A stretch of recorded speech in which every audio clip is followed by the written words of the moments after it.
Brian Norcross along with Luke Doris. Welcome to hurricane season 2021. Almost, anyway. And the first podcast of our fourth season. This is podcast number 57 in our series. Luke, good to see you again. You as well. You're number 4. We've been chasing down answers for 4 years now. It seems like there's more questions. They just keep coming every time. And a lot of them came out of last season. Today, to kick off this season, we're going to talk to Ken Graham, who is the director of the National Hurricane Center, of course. We'll get his thoughts on the crazy 2020 season, not just in terms of meteorology, but also in terms of operations, because they had to work through the pandemic and figure out how to handle all those storms in that exceptional situation. And we'll find out what kind of lessons came out of last year and what's coming up down the road. We're recording this podcast on Wednesday, May 26, 2021. If you're listening at some point in the future for the latest weather information, you've got to tune into Channel 10 in South Florida, of course, or local10.com, where we stream all of the Local 10 newscasts. Seems like newscasts are on all day and all night these days. We have more coming all the time. And the Max Tracker Hurricane app, of course, will have the latest information, and the Local 10 Weather Authority app for any current weather information. And check out local10.com to sign up for a newsletter called From Brian Norcross. That's me. I'll keep you up to date on what's going on in the tropics anytime something's going on, and it'll get emailed directly to you if you sign up on local10.com. I'll do one of those whenever there is something of interest going on in the tropics through hurricane season. And talking about the big lessons and topics to come out of the tropics this last season, one I think was that the Euro model, the one that we've traditionally said this is the one we're going to pay the most attention to, was not great and was in general not the best model on a storm-by-storm basis. And also there's this whole discussion about when should hurricane season officially start. And we got an answer to that we're going to keep it on June 1st, but we'll talk to Ken Graham about those decisions here in just a few minutes. And Luke, what else you think came out of hurricane season 2020? Really, the big one to me is with the background of a warming ocean and a warming climate, and with 2017, 2018, 2019, 2020 all being active seasons or hyperactive seasons and having very intense storms.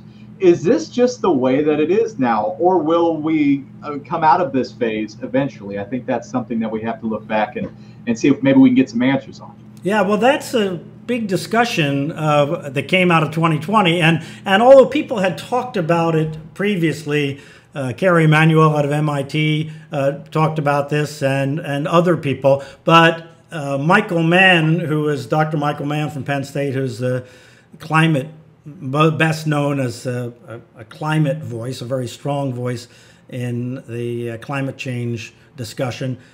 He came out with a paper this year declaring that this cycle of hurricanes is not a real thing. Essentially, the bottom line of that is that what you see is what you get. This isn't something that we should look for an end to. Not like every year is going to be like 2020, but that the background state of the oceans and the planet is not going to return to some sort of state that causes an extended period of fewer storms, fundamentally because that was caused by air pollution back in the 70s and 80s, and that's what depressed the number of storms that cooled the oceans, because anybody that lived in the 70s remembers how dirty the air was over the United States. And over Europe. Europe is actually the controlling place. What an ironic result that by cleaning the air and reducing pollution, the result is more hurricanes or more destructive hurricanes. Just anti the way that you thought it would go, anti-intuitive, counterintuitive. Yeah, and also we've had fewer volcanoes. So we had big volcanoes during that time, and if you go back and look, they've gone back and look historically, I mean, I'm talking about way back, and sure enough, during times when there were big volcanoes in the world, there was a period of cooler oceans that followed, because the volcanoes put different kinds of debris in the atmosphere, but sulfur dioxide primarily, and that cuts down on the amount of heat that reaches the ocean. So you end up with a slightly cooler ocean. You end up with fewer storms as a result. At least that's the discussion. In fact, we'll talk next week with Phil Klutzbach about that, because he's talked about that, and Dr. Bill Gray, who was his mentor. I remember Bill talking about that years ago. So anyway, it's a very interesting sort of change in the way we've traditionally thought about how busy hurricane season should be. So yeah, that's coming up. So talking about the tropics right now, last year on this date, we already had one named storm, and we were watching for another one already, Bertha, which formed a year ago tomorrow on the 27th, that died quickly. And then the sea storm already came along on June 1st. Well, we've had one named storm. Anna, which developed out of the big wintertime low pressure system over the Atlantic and moved out to sea, died pretty much as forecast. But now there's nothing going on, right? I mean, I don't see anything anytime soon. No, I saw the first African easterly wave about to come off of Africa. I think it's the first one of the season. I'm not for sure on that, but that's it. It's not going to do anything. So quiet's the word for now. Yeah, and this last week? Anna was last week, right? The more interesting system, I think, was the one in the Gulf that ended up not developing, but it was almost Bill, and it came in to the Houston area with very heavy rain, just south of downtown, actually, the southern part of Harris County, and winds at or near tropical storm strength there right along the coast, but it didn't organize until it got over land, and by that time it was already weakening, and we see that on occasion. So that was really an interesting system. Boy, it looked like, Bill, once it got inland. It did. On radar, it had the spiral bands and everything. It sure looked tropically once it got in, but I know it wasn't quite there. But well, yeah, so I don't, that's a good question. Do we know that it wasn't? It's not unheard of. Emily in Oklahoma in 2007 did that. Right. It's not unheard of for storms to intensify over land. I mean, Hurricane Andrew did that. Even after it came over the coastline, it continued to intensify because the atmospherics were coming together. Yes, the thermodynamics from the warm oceans were going away, but the atmospherics were coming together and counteracted it, right? So the dry air and, in this case, the unfavorable upper level winds that were that kept Bill from forming, that finally let up, but didn't let up until it was ashore, and it still had enough circulation to have the mechanics to create the system. So I wonder, that's an interesting question that we'll have to ask at some point. Plus, there was, remember, it was embedded in that just channel of moisture. So there was all kinds of rain that had dropped right before Bill, what could have been Bill, went over that. So it still had a lot of moisture and energy from that to draw from. It's not like it just went into a normal dry land once it came ashore. It's a little bit different. Yeah. And we had, of course, a big discussion last year about the start of hurricane season and so forth. And we'll talk to Ken Graham about that. In fact, let's go ahead and bring in Ken Graham, the director of the National Hurricane Center. Hi, Ken. Welcome back to the podcast. Good to be back, Brian. Good to see you. So how are you guys doing? Are you back to normal there yet? Are you still recovering and dealing with 2020 and everything that happened last season? Well, it's interesting you asked that because, you go through a record-breaking season, 30 named storms. I mean, the most we've had in 170 years of record keeping, and we did that during a pandemic. I don't know if getting back to normal is possible. It's like this new norm that takes place. So to be able to do what we did last season in a pandemic was something else. But we still got the precautions here. We're ready for the 2021 season, that's for sure. And these days, there's just so much more data to analyze. It's not you're looking at a few models and a satellite or something like that, and some data we've had for a long time, but so much more now. It's certainly hard for us to feel like we have an overview, and I imagine for the forecasters that have to crank everything out right on schedule, and then to do that from home. All that come together, was it difficult? Was it just one of these things that everybody kind of had in their mind, a way to do it and figured it out? Or how did that happen so quickly, because really it all happened right at the beginning of this incredible hurricane season. Yeah, Brian, it was unprecedented. So it was, it was a heavy lift to be able to get that done. So we knew, you just had to have fewer people in the building, that's for sure. So we were able to, the team here was able to put together some systems to be able to do some of those operations from home. If we could have a mixture of some people at home, some people in the office, that served to just keep fewer people in the building. Basically, that was the goal. We even set up cohort scheduling where, pairs of two would see each other, but they wouldn't see anybody else the rest of the season. Even some of those shift changes, believe it or not, it was interesting to hear a telephone call, somebody sitting in the parking lot doing a shift change with somebody in the building. That's the extreme nature that we went through. And we moved workstations into offices where we can close the door and seal it up, masks, one-way hallways, just every precaution we could think of to keep this place going the entire season. So to think about the IT work, I mean, a lot of credit goes to these incredibly smart individuals that figured out a way to be able to do the operations home. They had most of the data that you had here. They were able to do it from home. Now, they may not have 4 or 5, 10 monitors all over them, but they were able to at least have the information on a couple monitors, and we're able to get that done. But those precautions just were absolutely just incredible to stay safe. And well, in the end, we went through a record-breaking season in a pandemic, and we kept folks safe here so we could keep the public safe. Well, that's it. You were certainly tested, not only with the pandemic, but with this 30 named storms in a single season type of year that we had. So I'm just thinking of it from a workflow standpoint with the pandemic and how you guys had to operate going ahead. Will you make any permanent changes? Like, will more people work from home, or will eventually everybody come back into the office? What are your thoughts there? Yeah, and we're already starting to have more people come back into the building. We're starting to see some of that happen as we speak. But, I think the long-term thing will be there's some sort of hybrid. I think there's a situation where, you have a hurricane, we're going to have most people here. But, in other circumstances, maybe you have some sort of blend of people in the office and at home. I think we proved that it could work. So that's something that we've got to sort through. I mean, that's a big topic of conversation, for the most part, on what we're gonna look like. But it's probably some sort of hybrid, how we do it. But in the end, you got some of the strongest and most, secure systems here in the building. So in the big, hurricanes, I mean, for the most part, most people are going to be here. That's where really we're doing our business, especially if you have a South Florida threat. When you got to stay safe inside this secure building. This is a pretty strong building with 10-inch thick concrete walls. This is one of the safest places to be. Yeah, and you don't know if you're going to lose communications to somebody's house or something like that, right? I mean, you need the whole team for sure.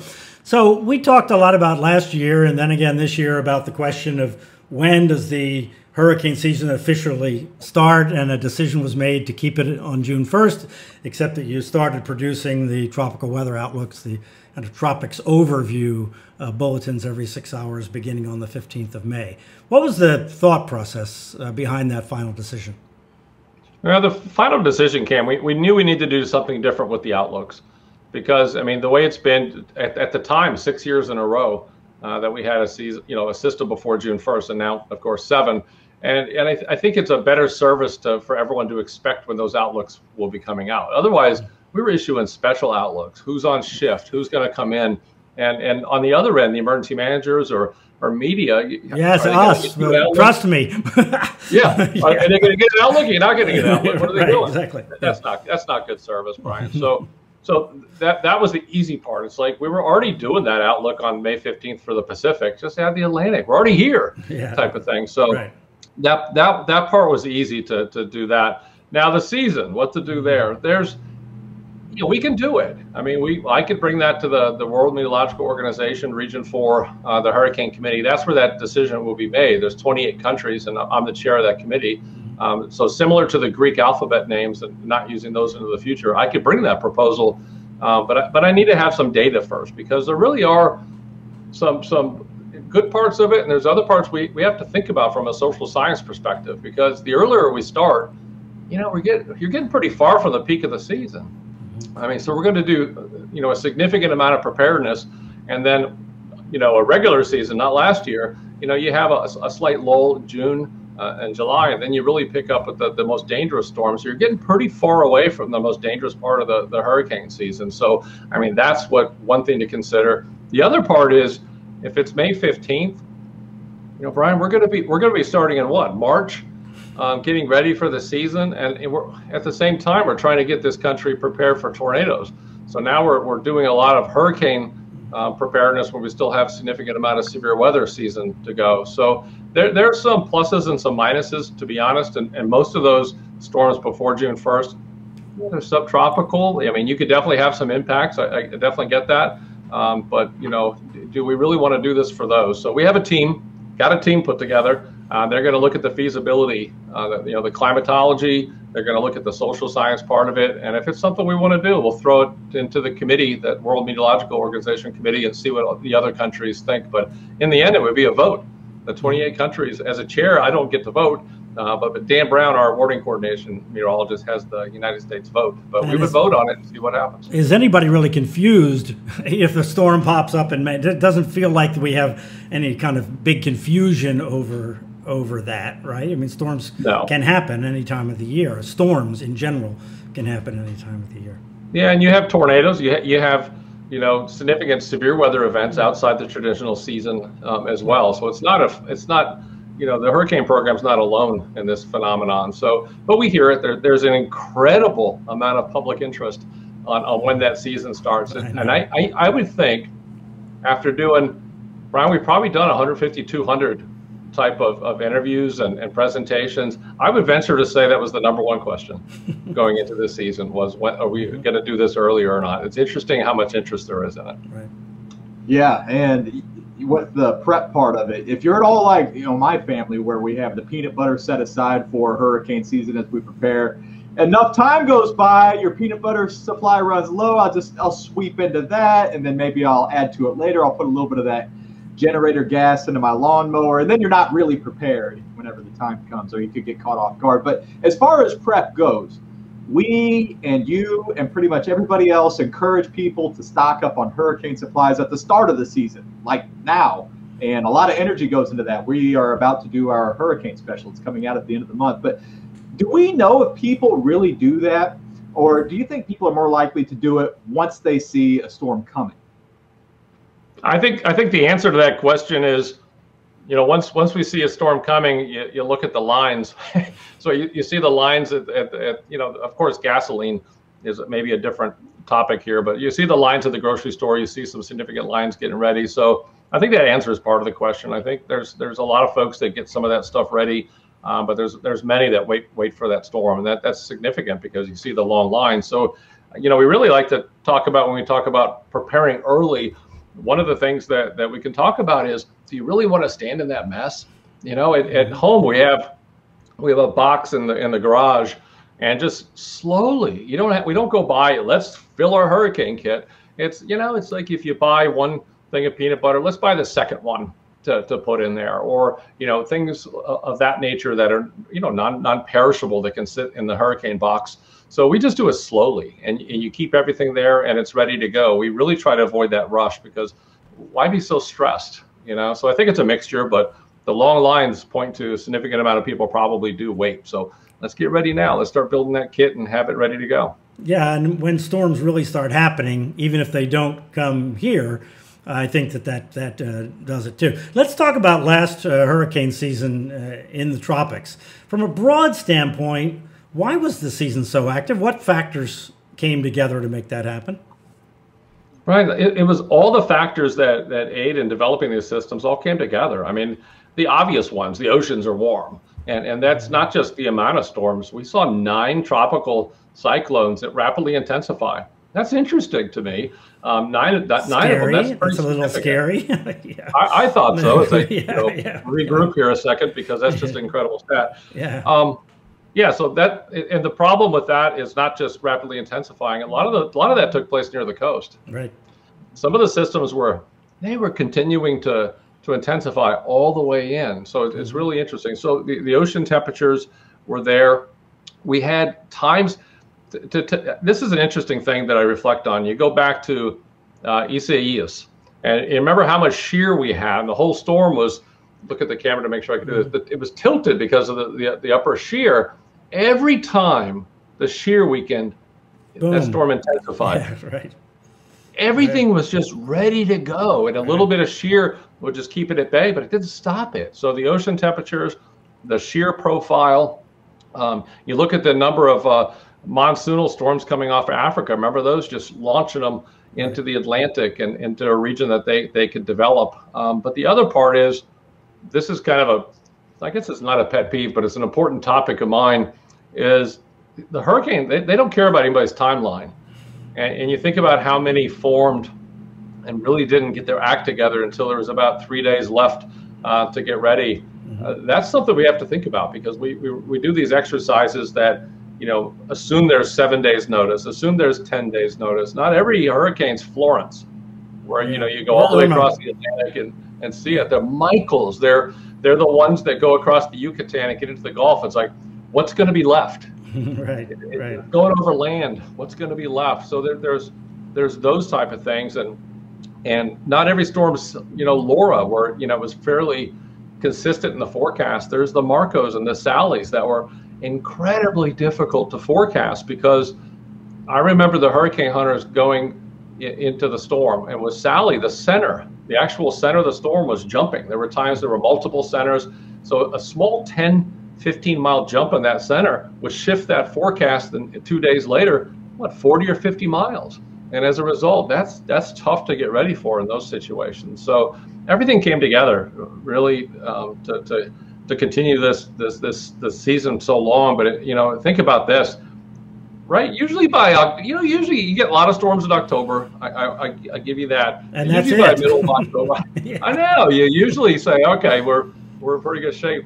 This season continued all the way deep into November, and to get the storms as strong as we did in November, that's something you don't see too often. It reminded me of 2005, where anything that started spinning came together, and any opportunity, and it's almost like there was, like the whole atmosphere was wanting to lift, right? Everything wanted to lift up. And I remember that in 2005, it was just noticeable that any chance it had, the storm seemed to take advantage. So the forecasts were generally for a busy season. I mean, all the people that make these seasonal forecasts, but they didn't count on the incredible number. Nobody predicted 30, of course. Do you think this is kind of similar to forecasting other extreme events in weather, the factors that come together to push the situation into record or extreme territory are so subtle that we can't really see the difference between, in this case, busy, super busy, and extreme? It's like we can't see often the difference between a strong category 3 and a category 5 sometimes. It's that subtle difference in structure or something that is just very, very difficult or impossible to detect that makes that difference.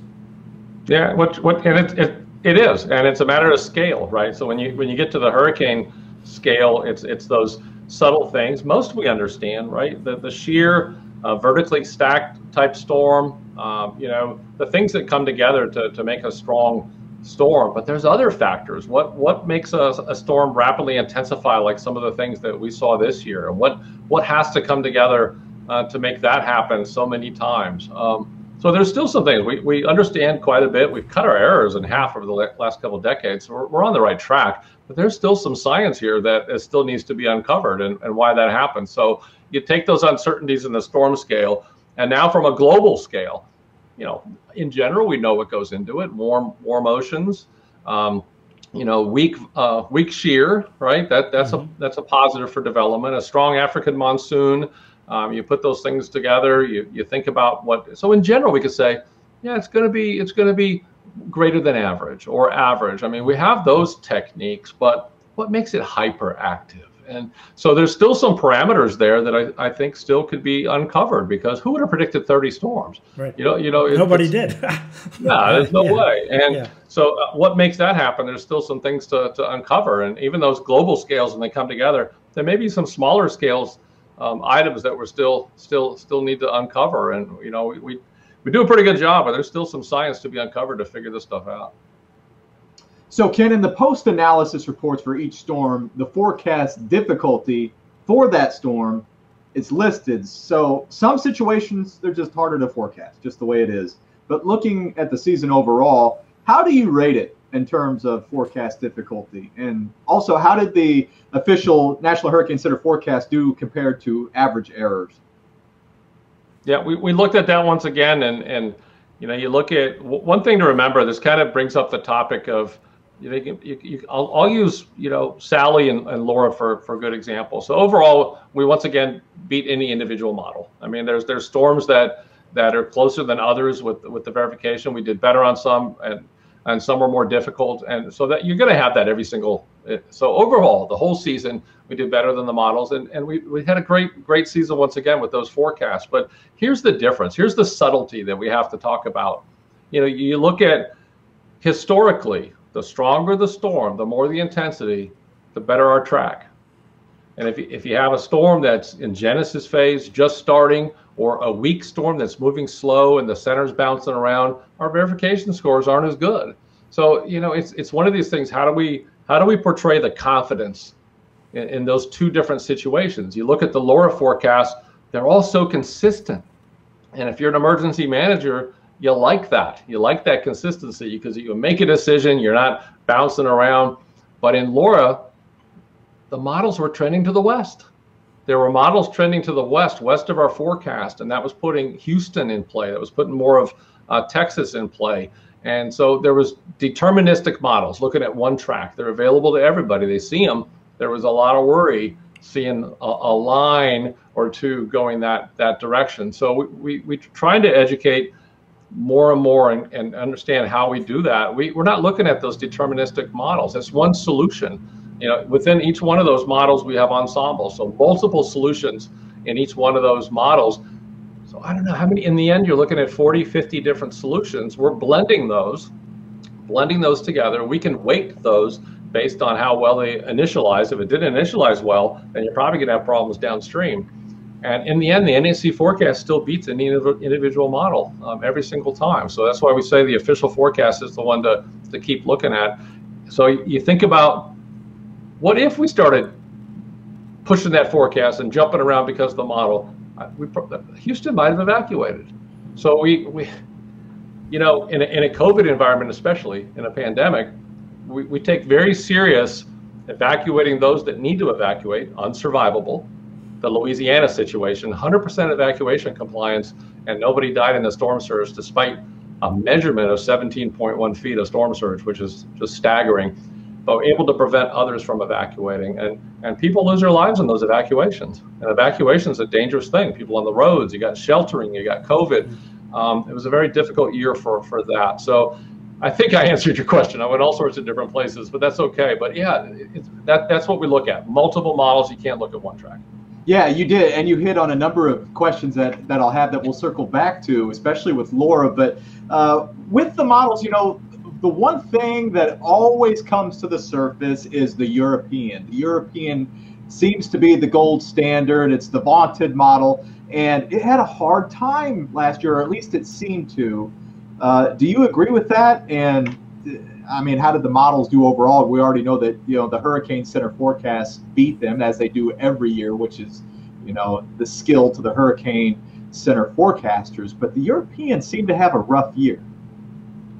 Yeah, and it's interesting because traditionally you'll have one model perform better than the other on one storm. It's like, oh, we're going to look at this model, and the next storm comes around and it flip-flops to the other way. So you have some of that situation. But LoRa in particular, the European really wanted to take those tracks towards the west, and we didn't buy off on it. We didn't buy off on it. We stuck to it, and we, and a whole lot of folks didn't have to evacuate because of that. So yeah, it struggled in some of those storms, but it did well in some others. We got some hurricane-specific models that did well on some storms than the others. This goes back to, you just got to be careful, picking one model and carrying it through the entire season. I've seen some of the hurricane-specific models nail 2 or 3 storms in a row. It's a best practice. Everybody's got to go to this, and then then there'll be a storm that it really struggles and can't get it right, and one of the global models get it the best. So it flip-flops all around. The ensemble approach is definitely the way to go. It beats any individual model every single time over the long term. When you say ensemble, you mean the averaging multiple models, that kind of ensemble, as Exactly. opposed to because in LoRa, the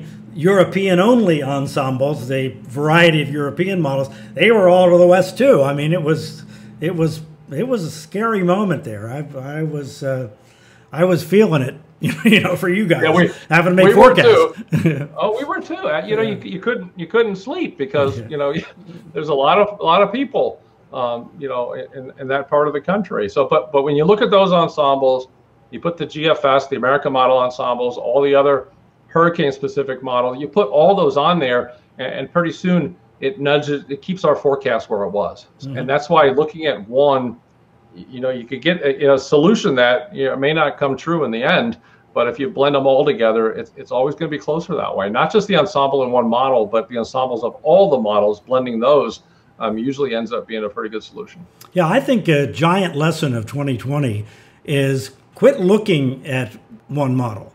Right? Look at the National Hurricane Center forecast. As a matter of fact, is it frustrating for you and your team there and the people that are making these forecasts and have had year in, year out success making forecasts, the amount of traffic and models that there is in social media and on television? Actually, look at the GFS, look at the Euro, look at not to even mention look 300 hours out. That's a whole different problem, right? But even just look 48 hours from now at one particular model and kind of taking the eye off the Hurricane Center forecast. To me, that's frustrating. I'm sure it is to you.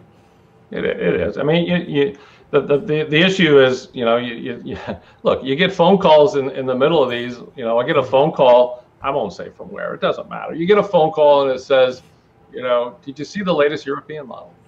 Yeah, we're looking at it. I guarantee you, we're looking at it. Yeah. So, there's a tendency. Everything's so available. There's a tendency. It's not just.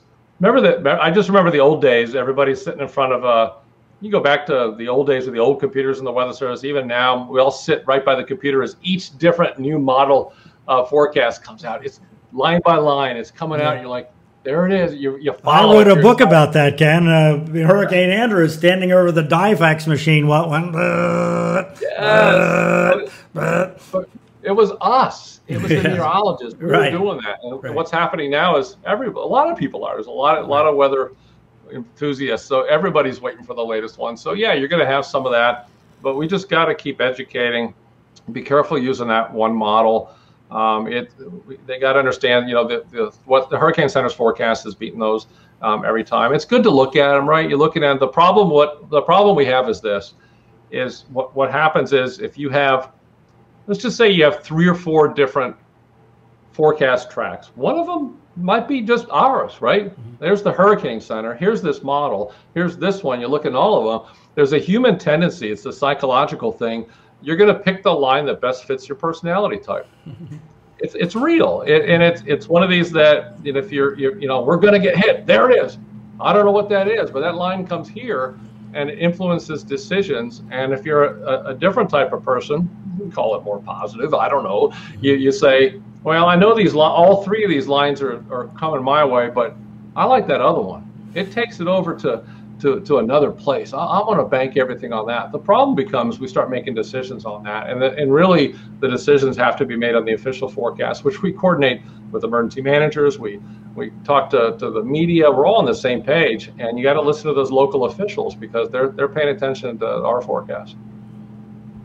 Okay, Kim, while we're on models, one more quick question for you. We're all familiar with the GFS, European, UK Met, so on and so forth, but there are other new models.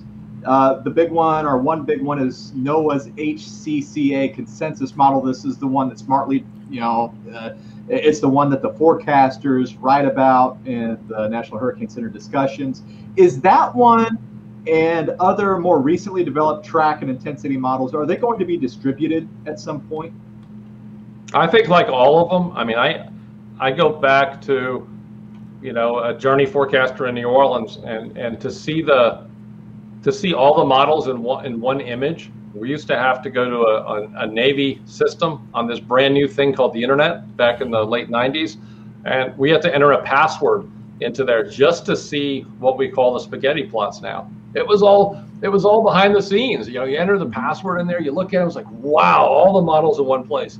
So I think just like what happened with those, I think eventually, after they go through these experimental phases, everything usually ends up getting out. So I think with time, you start seeing those more widely distributed. I think there's so much research that goes into those. A lot of that takes place in Miami. We have the Hurricane Research Division right here in Miami. Think about it. We got the researchers and the operational folks all in the same city.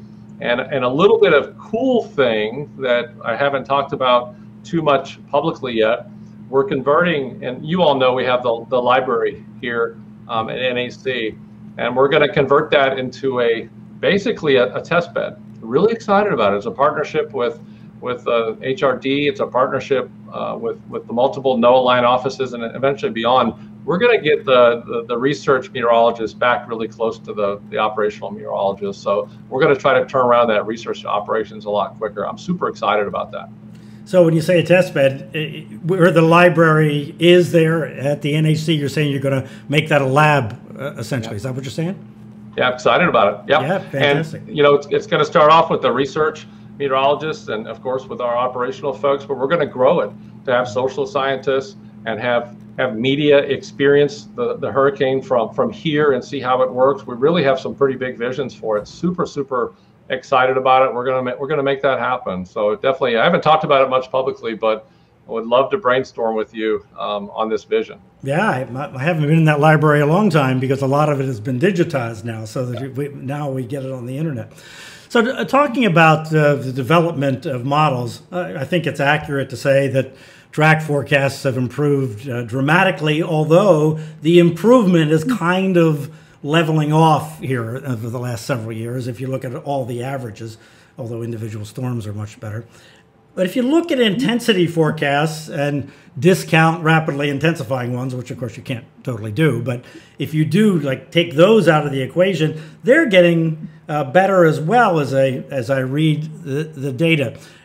What's your take on how much room there is to improve in the models and how close we're coming up on, the ability just to forecast these things that are fundamentally chaotic at some level? Are we close to that yet, or in track maybe, and room to go at intensity, or what are you thinking? I think track we're getting pretty close. I think it's really close to what we can do. Maybe there's some more improvement there. I think we got definitely more room with intensity, and it's hard. You're right. It's hard to take the rapid intensification ones out of this equation, because you notice when we talk about intensity, we're getting better. It's not perfect, but we're still getting better with the intensity. But notice every time I always try to bend the conversation back towards these rapid intensifying ones, because I think in my mind I'm like, we got to get a handle on this. We got to, because if you rapidly intensify close to the coast, you've cut that timeline. So an emergency manager or the public trying to get ready for these storms, all of a sudden you're thinking about a storm of this intensity, and then rapid intensification occurs, and you think about this other intensity. That timeline's so short. So I think we're getting pretty close on the track. But this is the other thing that's an interesting conversation, by the way, and I don't hear this topic too often. But at what point you can shoot for perfection, of course, from a scientific perspective. Wouldn't you like to be a mile off every time or less? But the reality is, at what point are we good enough that we can provide a good public service to get people out of harm's way and save lives? And it's an interesting way to look at it, because if you're able to get close enough that we can evacuate the right people that need to evacuate, and the other people that don't need to evacuate don't evacuate, we're in business. I mean, that's really why we're doing this. Now, when you get to the intensity, it becomes more difficult, because then all of a sudden, you run into issues with, evacuation zones. The other part, we're really trying to do a better job, and we haven't had time to talk about the storm surge model yet. We're talking about the other models. This season, we've got a huge improvement to the slosh model and the storm surge model. It's a big deal. So it's not just the conversation we're having with track and the intensity. Structure matters. The structure of that storm, of course, the forward speed really matters so much. The bigger the storm, the slower the storm, more storm surge.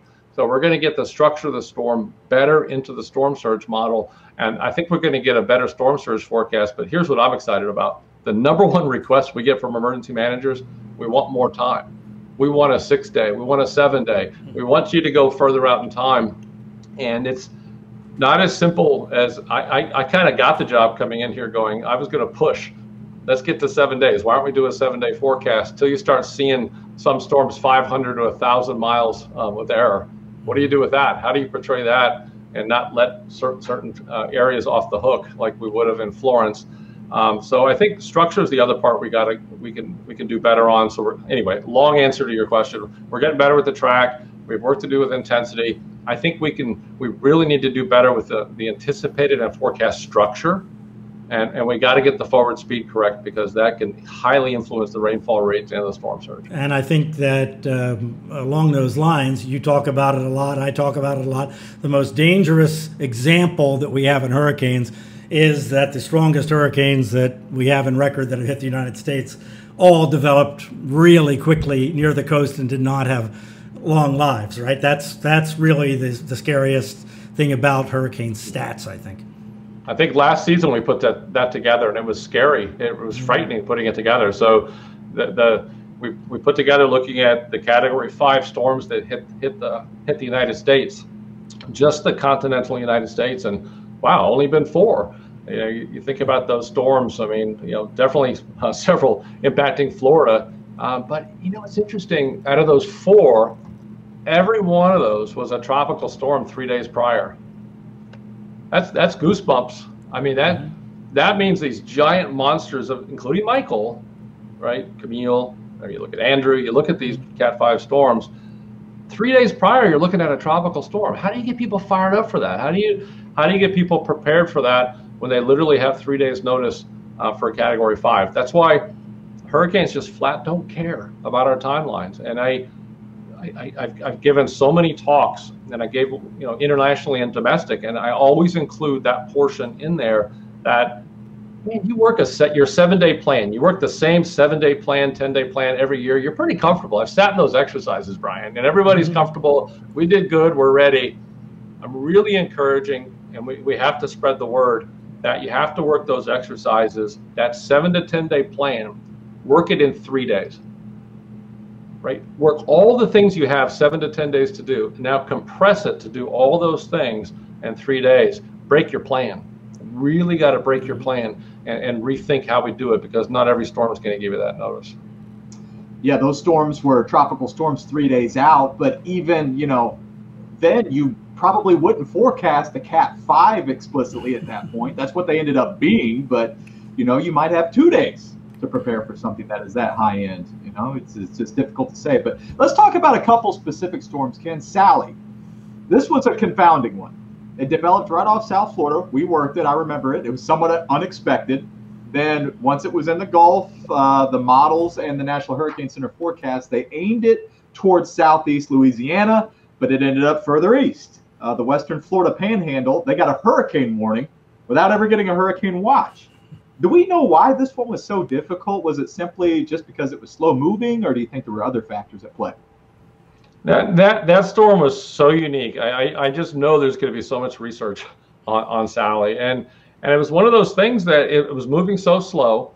Go back and look at the track. There's zigzags.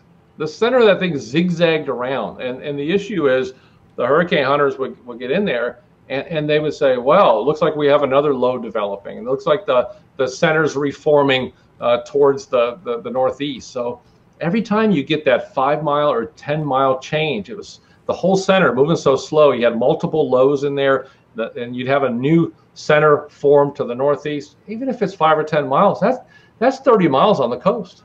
You know, that could be easily 30 miles on the coast. So it just, you know, the slow nature, bouncing around, wobbling around, that's what happened. And you actually get a fan from, you go back and look at it, from Louisiana, eventually over to Mississippi, Alabama, and then even portions of Florida. So yeah, trying to play catch up on a storm that's bouncing around. But once you get the models, and even us, we're going back and forth. You see the center, this is where the forecast should go. But then the next time you get a little bounce in that center, a very difficult difficult storm to forecast. They're all so different. I mean, look at the consistency of Laura. You have it. Remember Marco? We were all over the place on Marco too, because you had interactions with Laura. So the models are trying to say, well, now I have 2 hurricanes I'm trying to deal with, and they have trouble resolving that in the actual model data. So when that happens, it's a struggle. So yeah, they're not always the same. And it's interesting. There's always ways we can do things better. When you look at the cone, it's like, well, the impacts are outside the cone. But remember, that 2/3 of the time we expect the center to be in that cone. Historically, 1/3 of the time it's still outside the cone. And so in a slow system, you ever notice that in the fast systems, the cone, because the timing is pretty narrow by the time you get in there, but a slow system, when you're looking at, even if the distance isn't there, the cone is just wide. And it just looks strange and it's hard to perceive. But that's one of those things that there was a huge area inside that cone. We got to get better talking about those possibilities, I guess.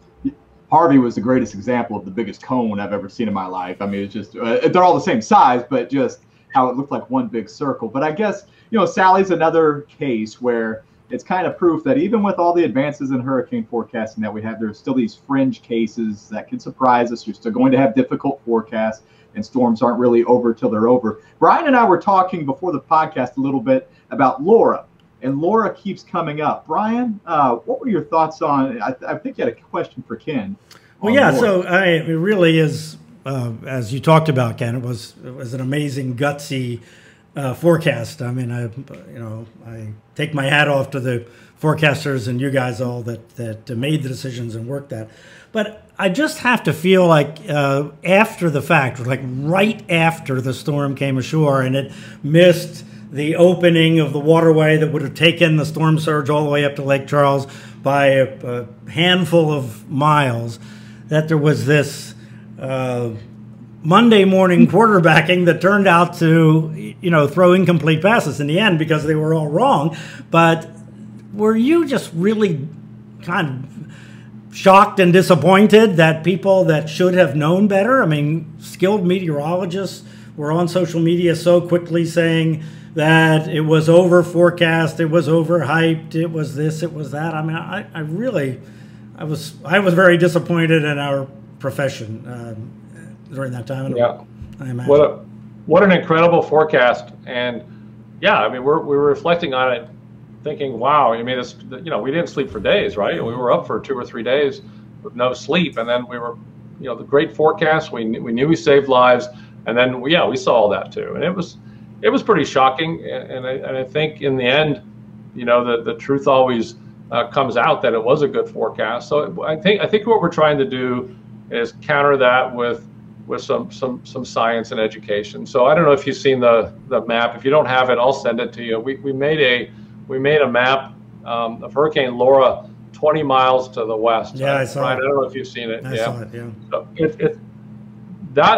we have to put that in every educational tool, not just for the public, but for our profession, because that's a little wiggle. 20 miles is a little wiggle wobble. And if you moved Laura 20 miles to the west, the change in the storm surge right there on the Louisiana coast was 15 feet. And for Lake Charles, 10 feet. Yeah. 10 feet difference in storm surge, pushing that storm 20 miles to the west. And 2 days out, we can't put lives on the line for a little wiggle. You can't do it. So it has to be a probabilistic approach like we do it.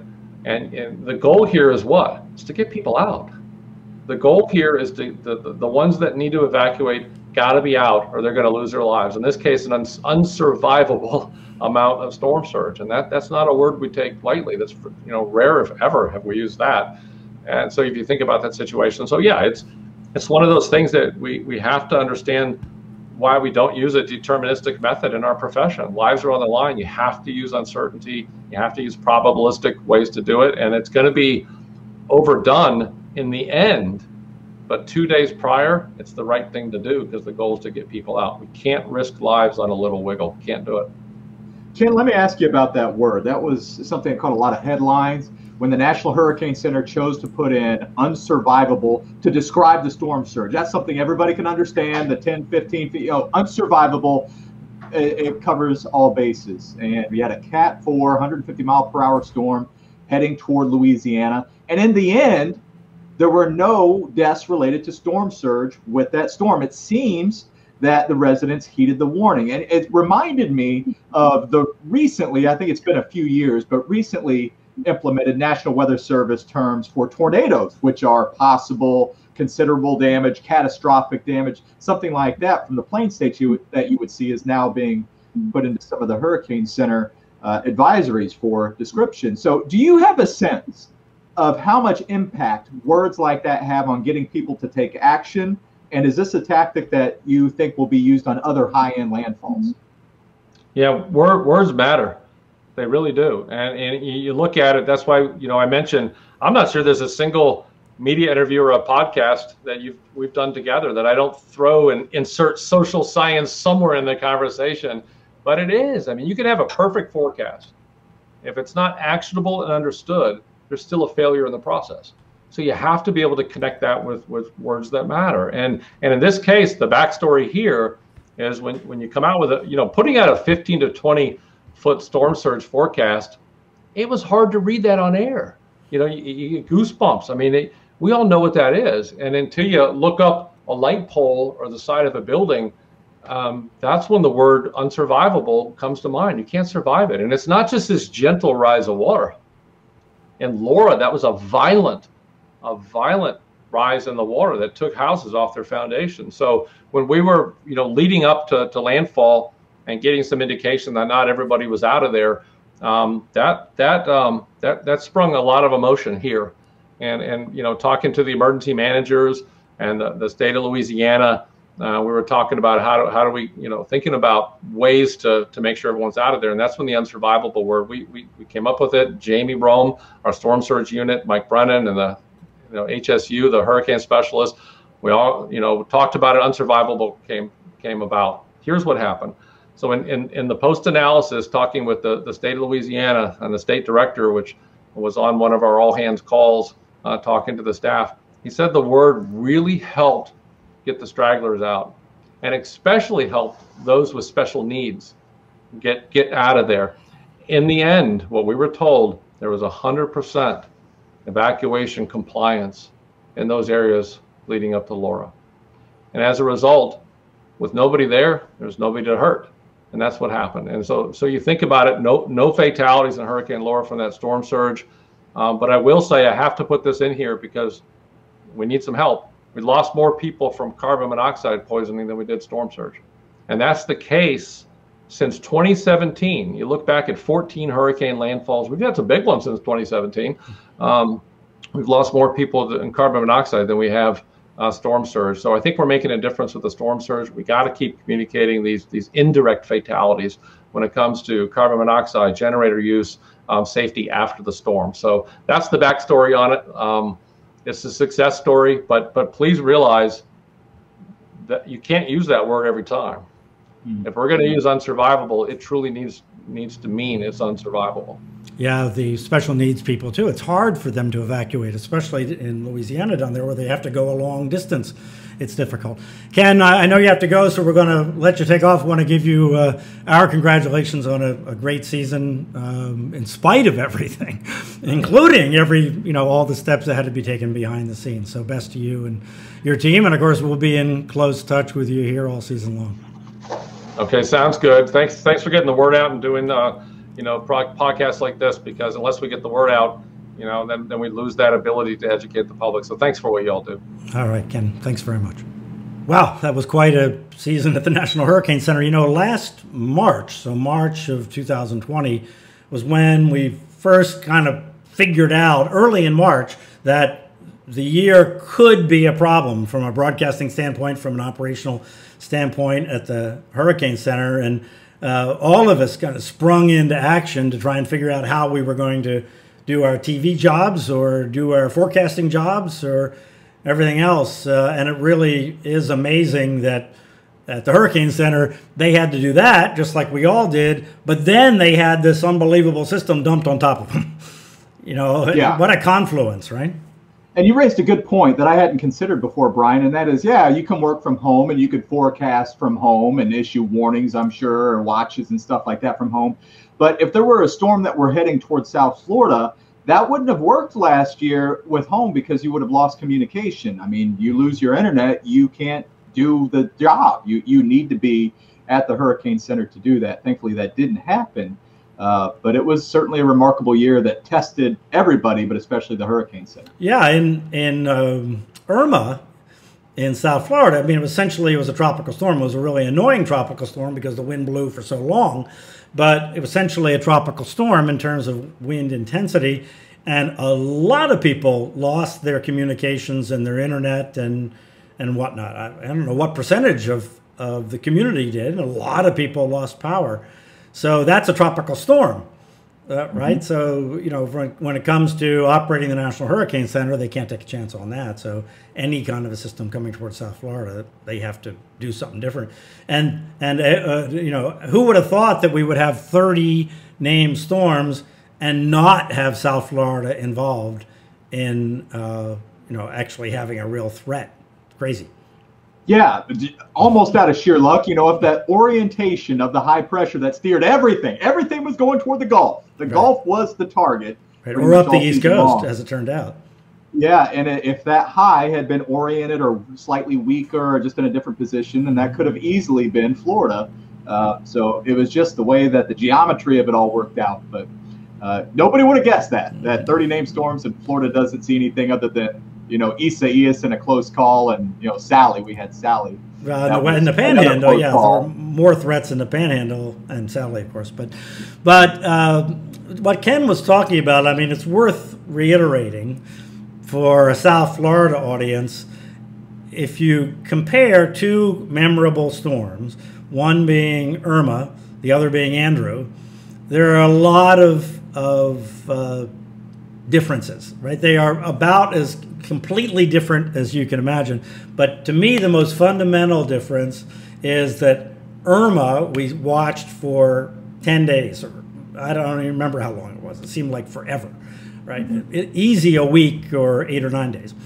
And Andrew, really most people didn't pay attention to until the day before it hit. Sunday night, until Saturday was really the day, because it was a tropical storm on Friday, 5 o'clock Saturday morning. It became a Category 1 hurricane for the first time, and it hit 5 o'clock Monday morning. So it hit exactly 48 hours later, right? So what Ken was talking about in terms of preparedness timelines, you know, is somebody really going to gear up in a big way for a tropical storm in South Florida? You know, some people, yes. Most people, no. It's just not. I mean, that's the big threat, I think. Yeah, and if you think about the granddaddy of all hurricanes, 1935, you know, a similar story as Andrew, where it was a small, weak storm a couple days out, and say that were to happen today and it were to strike the Keys.